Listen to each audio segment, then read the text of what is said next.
నమస్కారం సుధీర్ సార్. నమస్కారం అండి. ఏ స్టూడెంట్ అయినా సరే గవర్నమెంట్ జాబ్ ప్రిపేర్ అయ్యేటప్పుడు ఫ్రీక్వెంట్‌గా చేయకూడనటువంటి మిస్టేక్స్ ఏం చేయకుండా ఉండాలండి? నాగరాజు గారు, కాంపిటేటివ్ ఎగ్జామ్‌లో టైమ్ ఈజ్ వెరీ ఇంపార్టెంట్. ఒక క్వెషన్ చదివి ఆన్సర్ పెట్టడానికి కొన్ని సార్లు 45 సెకండ్స్ కూడా ఉండదండి. ఈ 45 సెకండ్స్‌లో మనం క్వెషన్ చదవాలి, అర్థం చేసుకోవాలి, సాల్వ్ చేయాలి, మనకొచ్చిన ఆన్సర్ ఆప్షన్స్‌లో మ్యాచ్ చేసుకోవాలి, మళ్ళీ కంప్యూటర్‌లోకి వెళ్ళి ఆప్షన్‌ని సెలెక్ట్ చేసుకొని సబ్మిట్ కొట్టాలి.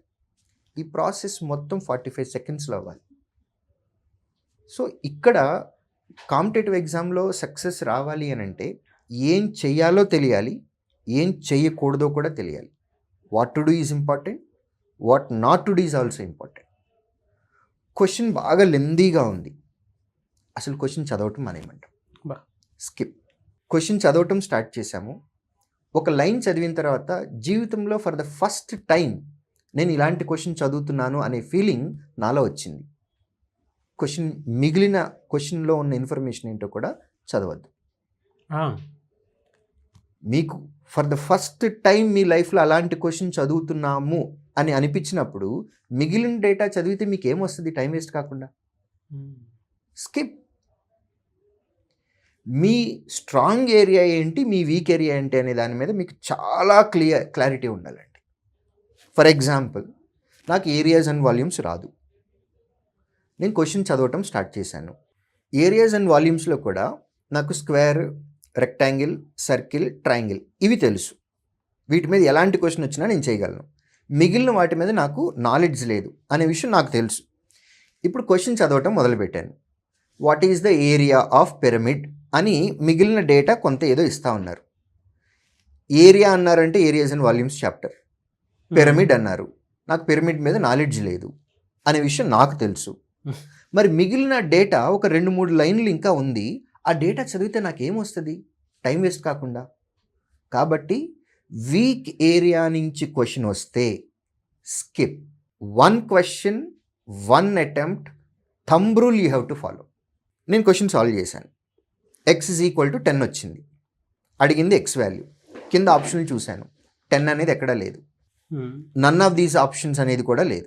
స్టూడెంట్స్ చేసే మిస్టేక్ ఏంటంటే నాగరాజు గారు, ఆ క్వశ్చన్ మళ్ళీ సాల్వ్ చేయడానికి ట్రై చేస్తారు. ఫస్ట్ టైం మనమే చేసాము, అప్పుడు 10 వచ్చింది. మళ్ళీ సెకండ్ టైం కూడా 10 రావడానికి మోర్ పాసిబిలిటీస్ ఉన్నాయి.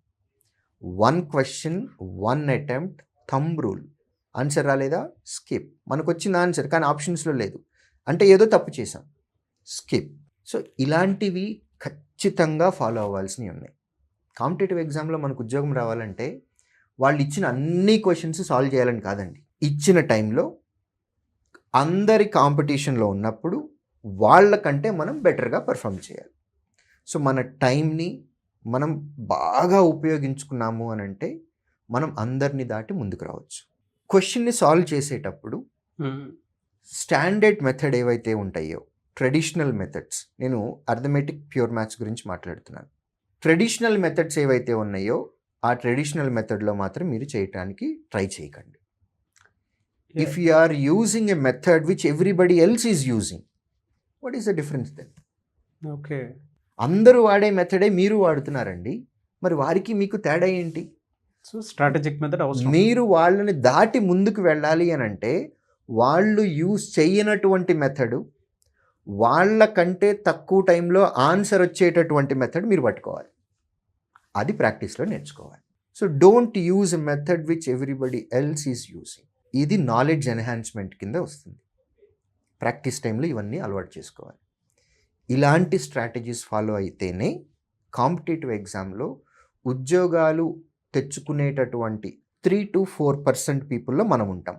అందులో మన పేరు కనపడుతుంది. కంగ్రాచ్యులేషన్స్ అనే మెసేజ్ రావాలి అని అంటే ఫైనల్ రిజల్ట్ చూసుకున్నప్పుడు దాని వెనక ఎన్నో త్యాగాలు చేయాలి. కొన్ని నెలల పాటు, ఒక్కొక్కసారి సంవత్సరాల పాటు కూడా చాలా కష్టపడాలి, ఇష్టంగా కష్టపడాలి, ఎంతో శ్రమ చేయాల్సింది ఉంటుంది, స్లీప్లెస్నెస్ నైట్స్ ఉంటాయి.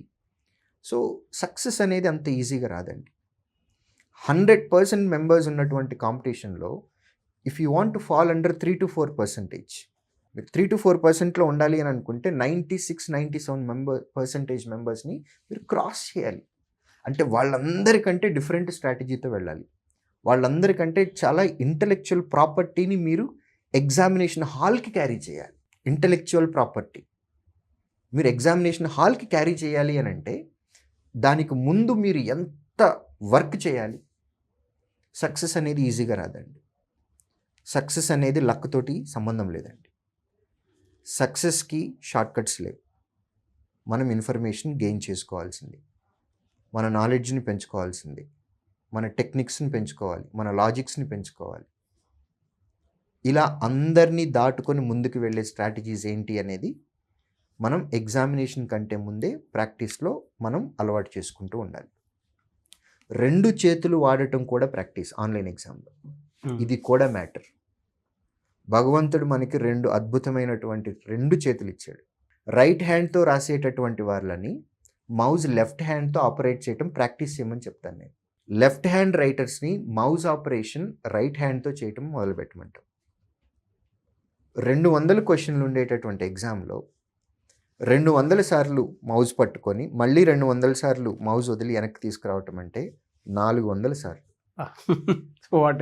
ఒక్కొక్క దానికి ఒక్కొక్క సెకండ్ వేసుకున్నా సరే 400 సెకండ్లు అంటే 6 నిమిషాల 40 సెకండ్లు.